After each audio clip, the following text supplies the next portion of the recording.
Assalamualaikum warahmatullahi wabarakatuh. Kembali lagi bersama YouTube Sanjosto. Di kesempatan kali ini kita akan memperagakan bagaimana instalasi dari head unit Android. Seperti yang sudah saya ceritakan sebelumnya, hampir semua head unit Android yang beredar di pasaran secara luas itu adalah head unit produksi atau pabrikan Cina. Namun diimpor masuk ke dalam negeri dan di rebrand menjadi merek-merek yang kita kenal. Karena asalnya sama, maka secara standar atau secara wiring itu hampir sama ya semuanya.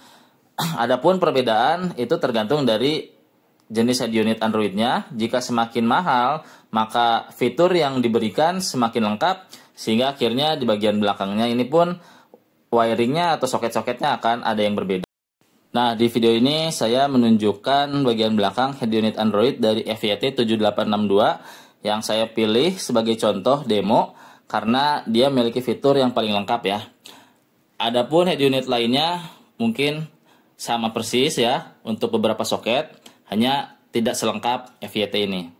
Kita mulai penjelasan pertama yaitu dari soket utama ya. Soket utama ini kita kenal dengan istilah soket 16 pin ISO, di mana hampir semua head unit Android yang dipabrikasi di Cina menggunakan standar yang sama. Nah, soket ini fungsinya adalah soket utama kelistrikan, di mana dialah yang mensuplai arus ke head unit Android agar dia bisa nyala, juga ke speaker ya agar bisa mengeluarkan bunyi. Nah, ini adalah bentuk lawannya, soket 16 pin ya. Kalau misalnya pembelian di tempat lain, itu di dusnya disertakan 16 pin seperti ini. Jadi ujungnya buntung ya. Nah, ini ada 16 kabel, punya fungsi masing-masing. Untuk pengetesan sih, kalau misalnya hanya untuk pengen tahu nyala, itu cukup kita kasih ground di kabel hitam, dan kita kasih 12 volt di kabel kuning dan merah. Itu head unit bisa nyala ya. Tapi untuk suara dan lain sebagainya itu ada di kabel lain. Kalau ingin difungsikan, ya otomatis harus dikonekkan juga ya. Nah, kelemahannya menggunakan soket universal ini artinya apa? Soket bawaan dari mobil yang ke head unit aslinya itu biasanya harus dipotong atau kita kenal istilahnya suntik ya. Suntik itu dikupas lalu disambung. Jadi ini kita sambungkan dengan yang dikupas tadi. Jadi tanpa memotong soket bawaan, tapi tetap saja artinya merusak. Sedangkan kalau membeli di Sanjo Store, kita akan memberikan gratis kabel plug and play ya. Kenapa dibilang plug and play karena adalah soket yang bawaan mobil tadi itu tinggal dicolokkan saja ke pasangannya yang sesuai ya, yang kita kasih ini. Lalu soket 16 pin ISO-nya ditancapkan atau dicolokkan ke head unit Android. Maka semua fungsi yang sebelumnya bisa digunakan di head unit bawaan itu langsung bisa digunakan di head unit Android ya. Termasuk remote steer, illumination lamp, suara, dan lain sebagainya. Nah, kenapa dinamakan plug and play juga ya tadi karena dia tidak memerlukan modifikasi tambahan. Selain itu tidak perlu merusak kabel bawaan mobil. Sehingga untuk mobil-mobil yang baru gitu ya, itu tidak akan menggugurkan garansi. Dan tentunya kalau misalnya dengan cara menyambung atau memotong kabel bawaan, itu pengerjaan instalasinya harus benar-benar bagus ya. Karena kalau enggak nanti bisa jadi lepas atau bisa jadi umurnya tidak panjang ya. Dan yang bahayanya adalah konslet. Jadi terjadi hubungan singkat antara dua kabel atau lebih. Nah, yang berikutnya yang saya akan jelaskan adalah kabel USB ya. Jadi untuk head unit Android itu disertakan dua kabel ekstensi USB. Kenapa bentuknya kabel? Agar untuk mencolokkan USB itu kita tidak susah ya. Kita nggak perlu masuk ke kolong lagi, bongkar head unit, nyolokin USB itu kita nggak perlu. Kita cukup tancapkan dua soket ini, yang 4 pin dan 6 pin ya di sini. Ini fungsinya sama sebenarnya dua-duanya untuk USB. Kenapa dibedakan ya mungkin agar tidak salah colok aja ya, biar mudah gitu pemasangannya. Lalu ini ada kabel sekitar 1 meter. Nah, ujungnya ini adalah colokan USB, di mana kabel ini atau colokan USB ini bisa kita tempatkan di laci penumpang depan kiri ya. Sehingga untuk mengganti-ganti USB dan lain sebagainya itu menjadi lebih mudah. Kemudian yang berikutnya ada kabel untuk antena ya. Ini antena radio. Nah, kalau bawaan antena radionya itu berupa soket seperti ini, nah yang soket PNP yang kita kasih itu sudah menyertakan ini ya. Jadi soket untuk antenanya. Tapi untuk Androidnya sendiri, soket antenanya adalah seperti ini. Nah, Bagi yang memang bawaan mobilnya sudah seperti ini, ya udah tinggal dicolokkan aja ke sini. Ya. Kemudian yang berikutnya adalah sensor GPS. Nah, sensor GPS ini bentuknya kotak ya. Nah, untuk ujung satunya ini dia drat ulir. Nah, ini tinggal diputar di sini hingga kencang ya. Dan karena ini bentuknya ulir dan tidak ada penguncinya, maka mungkin karena getaran mobil yang terus-terusan terjadi, bisa jadi lama-lama ini longgar ya. Jadi kalau misalnya nanti resepsi GPS-nya udah kurang baik, coba dicek lagi, ada kemungkinan sudah longgar gitu. Dan ini kabelnya panjang ya, sekitar 3 meter lebih. Nah, penempatan dari sensor GPS ini yang terbaik adalah di bawah kaca mobil ya, di balik kaca mobil. Tapi kalau misalnya kacanya sudah kaca film yang bagus, yang mahal, yang sudah berbahan metal, ini sensor GPS di kaca pun akan jelek ya. Jadi bagusnya di mana ya, di bawah kap mesin, ditarik keluar gitu. Biasanya didekatkan di samping aki gitu, aki mobil, di bawah kap mesin, itu biasanya lebih bagus lagi. Yang pasti dengan dia memberikan kabel sepanjang ini, sensor GPS ini bukan untuk ditempatkan di dashboard atau di belakang head unit ya. Usahakan kalau bisa kalau mau rapi itu di pilar mobil di sebelah kiri gitu, kiri depan. Pilarnya dia lepas dulu covernya, lalu sensor GPS-nya ditempel di pilar dan covernya dipasang lagi. Ya. Yang berikutnya adalah soket 10 pin. Nah, untuk kamera mundur ya. Sebenarnya fungsi dari pin-pin lainnya ini ada, tapi kalau untuk di Android itu biasanya diabaikan ya. Jadi yang berfungsi hanya 4 pin ini aja. Dimana 2 kabel ini fungsinya adalah untuk sebagai antena Bluetooth dan Wi-Fi ya. Jadi ini dibiarkan saja, tidak usah dihubungkan dengan kabel lain, nggak usah pusing, ini cukup dibiarkan saja. Tapi yang pasti soket ini wajib dipasang ya, agar USB dan Wi-Fi-nya sinyalnya bagus gitu. Lalu kabel yang ini adalah untuk cam in kamera mundur ya. Jadi sinyal video input dari kamera mundur. Nih. Nah, untuk yang kamera mundurnya universal itu tinggal dicolokkan ke sini nanti. Jangan sampai salah ya, jangan sampai biasanya tuh orang masangnya di CPBS in, itu salah ya. Harusnya di sini, di cam in. Oke. Kemudian soket 20 pin ya. Nah, ini isinya banyak sekali soket-soket RCA. Berbagai warna, ada merah, putih, kuning ya. Kemudian ada lagi soket input mic. Ini soket untuk kipas ya, tambahan kipas. Nah, ini ada untuk amplifier control yang kabelnya itu di paralel dengan positif kipas tadi, di paralel. Jadi kalau misalnya mau menyalakan amplifier, itu otomatis juga akan menyalakan kipas secara bersamaan ya, karena kabelnya digabung. Kemudian ini ada untuk video out, kabel ke TV plafon atau headrest monitor ya. Kemudian ini ada line out khusus untuk subwoofer ya. Nah, berikutnya adalah aux R in, aux L in, ini biasanya untuk dari handphone ya, agar bisa mengeluarkan suara dari jack audio handphone masuk ke head unit. Nah, di head unitnya nanti tinggal dibuka aplikasi aux ya, maka suara yang dari handphone itu akan muncul. Ada juga sih sebenarnya CPBS in ya. Nah, ini CPBS in. Nah, ini agar layar video yang dari device itu bisa muncul juga di head unit ya, di menu aux tadi. Atau CPBS in ini juga bisa difungsikan sebagai input untuk kamera depan ya. Untuk kamera depan. Nah, untuk aksesnya juga sama di aux. Mungkin itu aja ya. Ini untuk mic eksternal. Colok. Nah, untuk head unit yang sudah ada 4G-nya, SIM card, ini ada tambahan lagi. Nah, kabelnya seperti USB tadi ada panjang, sehingga si slot SIM card-nya ini bisa diletakkan di kursi penumpang depan ya, di laci kursi penumpang depan. Nah, modelnya dia adalah ini ya, mini USB. Bukan micro USB yang sekarang biasa dipakai. Kita lanjut lagi, bagi yang sudah punya fitur SIM card 4G juga ada antena 4G. Nah, bentuknya panjang ya, kalau tadi GPS itu bentuknya kotak. Nah, untuk antena 4G ini panjang. Nah, sedikit tips untuk yang melakukan instalasi ya, agar nanti tidak bingung. Ini bisa dikasih solatip atau tanda, sehingga kalau misalnya kita bongkar pasang head unit, kita nggak akan pusing nih, ini soketnya GPS atau 4G ya, karena dua-duanya memiliki konektor yang sama. Ya, seperti itu. Jadi bisa juga kalau misalnya nggak ada solatif dilipat aja, karena kan soket sudah plug and play ya.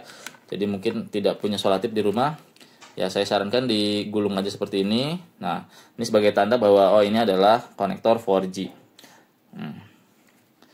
Baik. Yang berikutnya lagi adalah soket 12 pin ya. Nah, di sini ini khusus untuk head unit yang sudah support 360. Ya, kameranya seperti ini, kamera 360 ada 4. Depan, belakang, kanan, kiri spion ya. Ini soketnya 12 pin. Lalu yang terakhir ini ada soket 8 pin di sini ya. Nah, ini untuk CAN bus bagi beberapa mobil yang high end ya, mobil-mobil premium atau mobil Eropa, Amerika itu biasanya support CAN bus.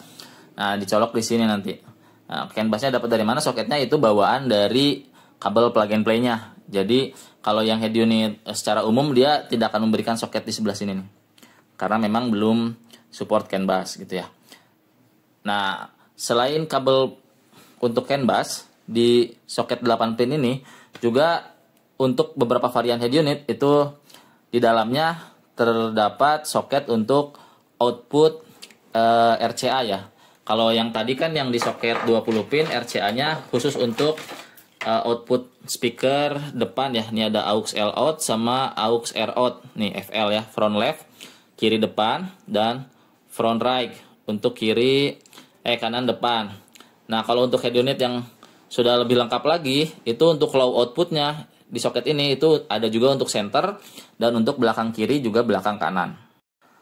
Kemudian kalau dilihat di sini ya, untuk FET7862 dia sudah support coaxial input dan juga untuk optical input. Dua soket ini untuk apa?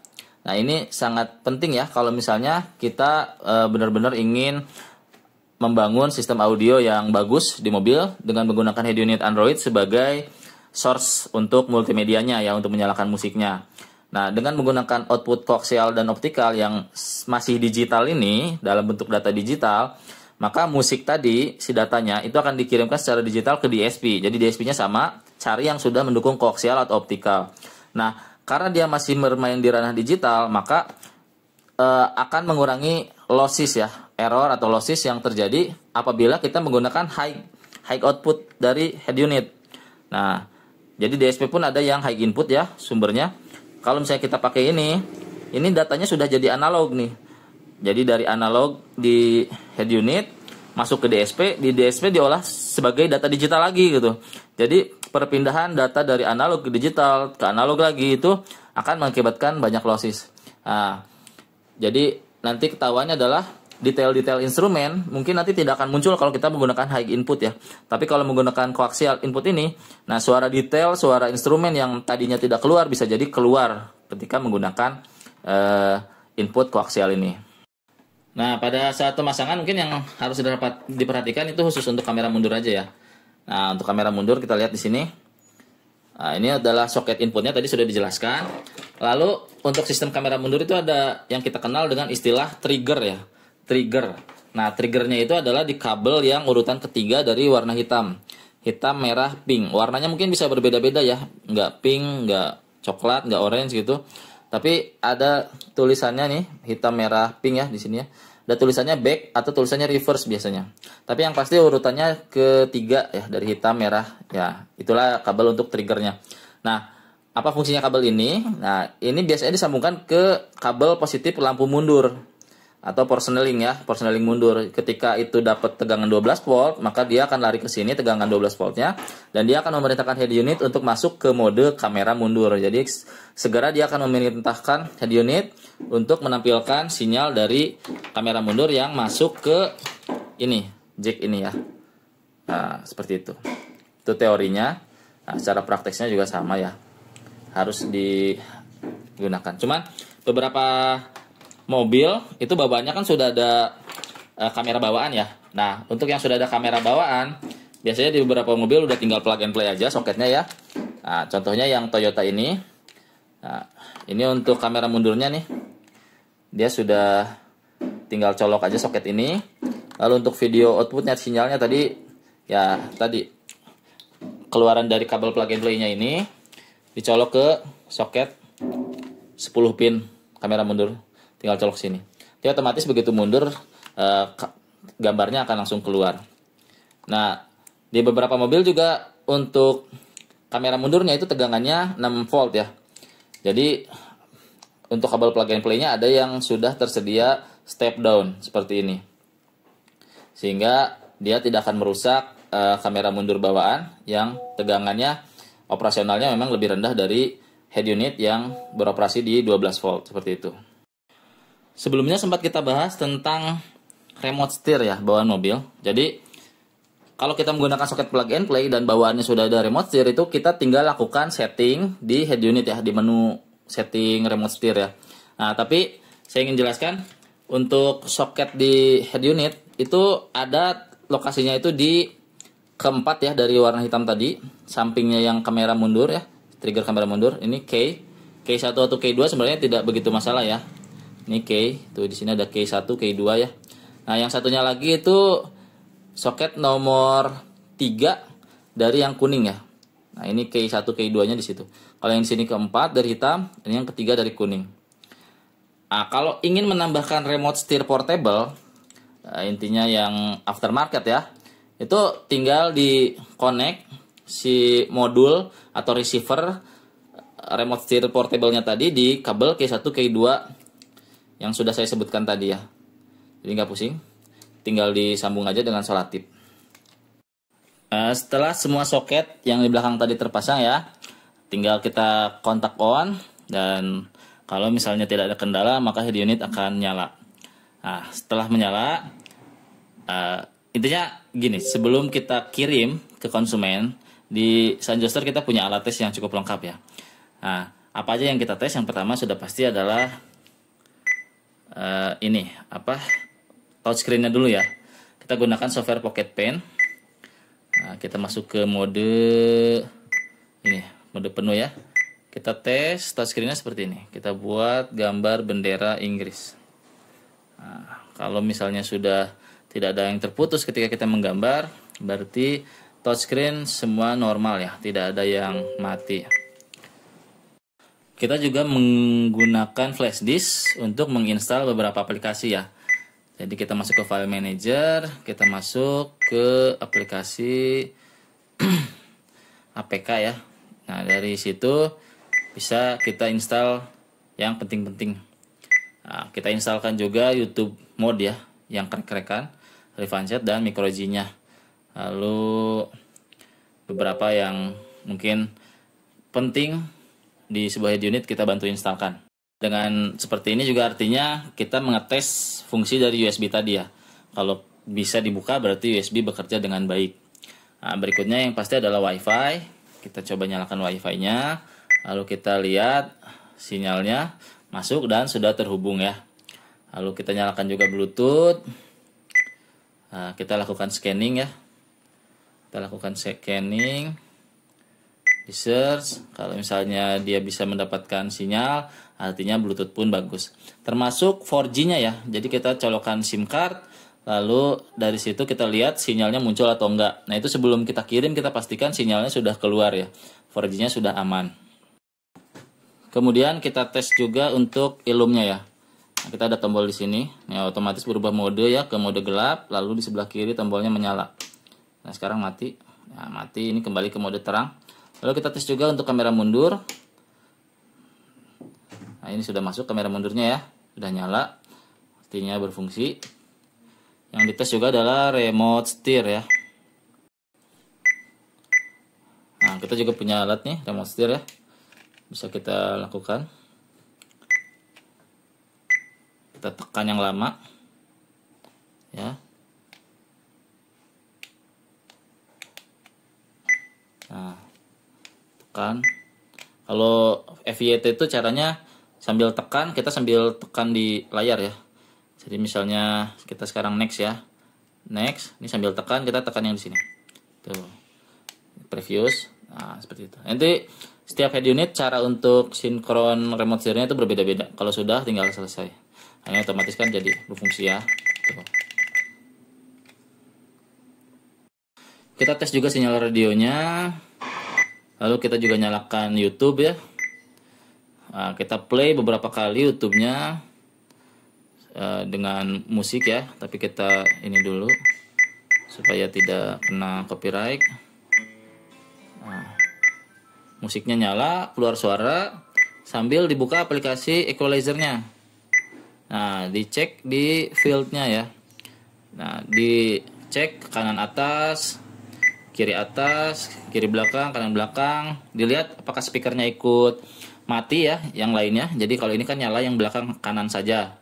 Kalau ini yang nyala kanan depan saja. Dicek, diputar-putar di satu-satu ya. Kalau memang dia berpindah, berarti artinya sudah bagus. Nah, kalau sudah dites semua itu sih ya udah, kita tinggal kirim ke konsumen. Kita tinggal bungkus ulang, dan dikirim, di packing dengan packing yang tebal ya. Kalau kita packing pakai bubble seperti ini nih, bubble air ya. Jadi ini kita injak-injak, kita lempar pun head unit di dalamnya aman ya. Kalau yang lain kan cuman pakai busa ya, busa putih kayak gitu aja ya. Itu masih pengalaman kita itu kurang bagus ya. Jadi sebelumnya kita juga ada kasus layar pecah saat pengiriman. Cuman ketika sudah mengganti bubble ini lebih aman. Baik, tambahannya mungkin untuk pemasangan dashcam ya. Dashcam itu kan tinggal colok USB. Jadi sama halnya seperti kita pasang flash disk ya. Itu tinggal kita masukkan dashcamnya dan kita buka file manager. Nah, setelah dibuka file manager, nanti dashcamnya terdetek, tinggal diklik aja. Nah, nanti di situ ada file aplikasi untuk install, diklik aja installnya sampai selesai ya. Kalau sudah terproteksi sama Google Play, itu nanti dia akan bertanya nih. Nah, itu diklik yang continue, klik install anyway ya, di proceed anyway aja gitu. Jangan klik yang OK. Nah, karena dari Google Play kan dia mendeteksi aplikasi pihak ketiga ya, dia menganggap itu bahaya. Tapi kita paksakan saja diinstal gitu dengan memilih tadi continue terus install anyway ya. Oh ya, kelupaan ini yang penting adalah GPS ya. Nah, untuk cek sinyal GPS itu ada beberapa aplikasi, ada Android Test GPS Test atau GPS Test aja ya. Nah, ini dibuka. Nah, sambil si sensor GPS-nya ini kita harus tes tuh di dalam kondisi di bawah langit langsung ya, jangan di garasi yang di atasnya beton, dak beton atau baja ringan gitu ya. Lalu sensor GPS-nya ini kita taruh dulu di luar kaca jendela deh ya. Kita buka dulu kaca jendela mobilnya, taruh di luar. Lalu kita perhatikan nih di bagian ini. Nah, dilihat jumlah sinyal satelit yang diterima itu kalau semakin banyak sampai puluhan, belasan atau 20 lebih, itu maka semakin bagus penempatan dari si sensor GPS-nya ini. Lalu lihat juga nilai M-nya ini. Kalau semakin sedikit nilai M-nya ya, makin kecil, makin mendekati angka 1, berarti dia semakin akurat. Gitu. Dan kekuatan sinyal GPS itu ditentukan dari sini, dapat dilihat di sini nih barnya. Semakin dia ke kanan, semakin kenceng gitu ya, semakin nilainya mendekati 50, itu berarti penangkapan dari satelitnya itu semakin bagus. Nah, tempatkan sensor GPS dengan melihat aplikasi ini ya. Nah, setelah mendapatkan tempat yang resepsinya bagus, ya sudah tinggal dibuka aja ini nih, double tipnya, lalu ditempel. Nah, sekian dari Sanjostor ya untuk video bagaimana instalasi dari head unit Android. Semoga bisa membantu rekan-rekan semua. Salam sukses dan salam sehat selalu. Assalamualaikum warahmatullahi wabarakatuh.